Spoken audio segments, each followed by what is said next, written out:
Hola, ¿qué pasa? Muy buenas y bienvenidos a Lodo, el podcast de Idiocracia. Yo soy Antonio, o Tony, como prefieras, y quería hablarte de la primera novela de Jim Carrey y de cómo este, hace ya mucho tiempo, dejó de ser.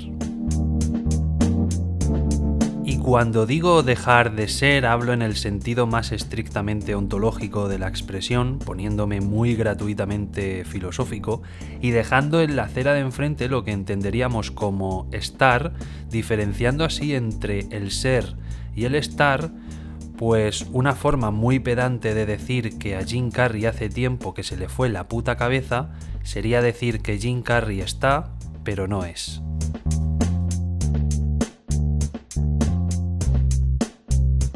Y es que de sobra es sabido que en la última década Jim Carrey perdió toda conexión con el mundo real y se acabó convirtiendo en una especie de parodia de sí mismo en la que en cualquier aparición pública nadie sabía por dónde iba a salir. Con un rápido paseo por YouTube podemos encontrar todo tipo de Jims, tales como el conspiranoico o el depresivo, el artista, el esquizofrénico, el existencialista, el simpático, el culpable o el del trastorno disociativo. Y nuevamente, siendo muy pedante, todo esto viene a decirte que sí, que efectivamente Jim Carrey está mal de la puta cabeza. Y es curioso porque si me preguntas hace un par de años, te habría dicho que todos los genios tienen como punto en común la locura y que esta siempre ha sido y siempre será un ingrediente fundamental para la elaboración de una carrera digna de mención. Pero no, supongo que lo de idealizar ya se lo dejo a la juventud y ahora solo me limito a sentir pena por alguien que sencillamente tiene un trastorno cognitivo. Y que ese alguien sin trabajo, medicación y sin terapia está malgastando su mayor talento.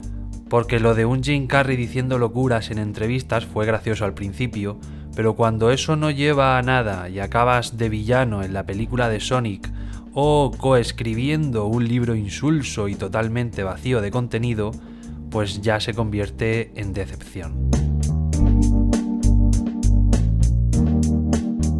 Dejando ya de lado esta crítica tan gratuita a su figura, yo rescataría un par de frases en las últimas intervenciones del actor. Una sería cuando le dijo a Jimmy Kimmel que el mejor papel de su carrera había sido el de interpretar a Jim Carrey. Y otro sería cuando en esa misma entrevista, además, el presentador le preguntó que qué tal la vida y él le respondió que muy bien, sobre todo cuando está ausente de ella. Repito, no quiero meterme en la vida de nadie y cada uno es libre de vivir su locura como quiera, pero cuando veo a un tipo con el talento de Jim Carrey rendirse de esta forma, lo único que siento es pena. Pero, ¿y qué tiene todo esto que ver con su libro? Pues mucho. Cuando digo que Jim Carrey está, pero no es por cosas como su libro. Recuerdos y desinformación está escrito por Dana Bachon y supuestamente coescrito por el actor, y digo supuestamente porque cuando normalmente se utiliza el término coescribir, lo que realmente están queriendo decir es que esa persona habla sin parar mientras el escritor o escritora se dedican a grabarla en audio y a tomar notas. Recuerdos y desinformación es el ejemplo perfecto del libro de memorias fallido. Y cuando digo de memorias lo digo entre muchas comillas, claro. Ya en la misma portada del libro, una cita del propio actor avisa de lo que vas a leer, y cito: "Nada de esto es real, pero todo es verdad". Reza así una frase junto a la foto de Jim. Esto es como ponerte en preaviso de que todo lo que vas a leer es tremendamente aburrido y además premeditado. La novela es un ejercicio de autoficción bastante deficiente. Y a ver, que conste que no quiero dármelas de listo y hacer parecer que sé de literatura y escritura más de lo que sé, pero con la experiencia que tengo, que algo es, y mi propia vivencia como escritor, ya te digo yo que un capítulo de este libro no pasa ni de la primera clase del típico taller de escritura del miércoles por la tarde. Pero, ¿de qué va esta novela? Pues resumiendo muy rápidamente, porque al final es lo de menos, básicamente nos cuenta el día a día de un Jim Carrey en horas bajas. Calculando las referencias, aunque muchas sean confusas, yo diría que podríamos situarlo más o menos entre 2008 y 2012. Y lo que nos cuenta es básicamente eso, el día a día de un actor apagado y su relación con sus colegas de la industria. Poco más, la verdad.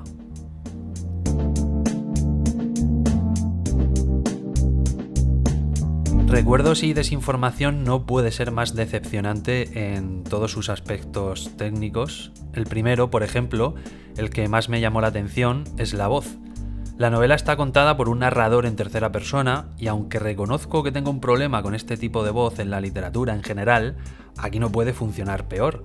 Cuando se supone que el protagonista y centro de todo es Jim Carrey, en vez de estar contando las vivencias desde su punto de vista, esta voz lo único que hace es presentarse como un mero narrador de lo que vemos, sin profundizar lo más mínimo en los intereses y motivaciones de los personajes que nos vamos encontrando, y al final lo único que consigue es que parezca que estamos viendo a través de un agujerito en la pared en vez de meternos de lleno en la locura, en los sentimientos y en las emociones de Jim Carrey.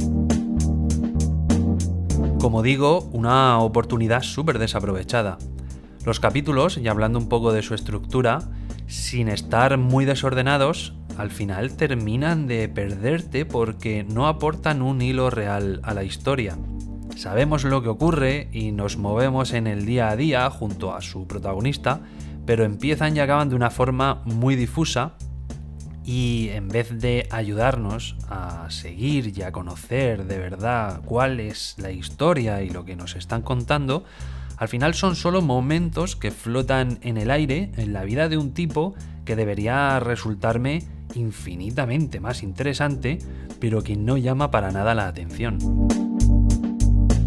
Y luego están los nombres propios y las apariciones estelares de muchos actores y actrices que parece que solo están ahí como una especie de clickbait barato y tú estás ansioso esperando a ver o a leer estas apariciones en la historia y ver cómo o qué sucede y acaba resultando todo de nuevo muy insulso y sin vida.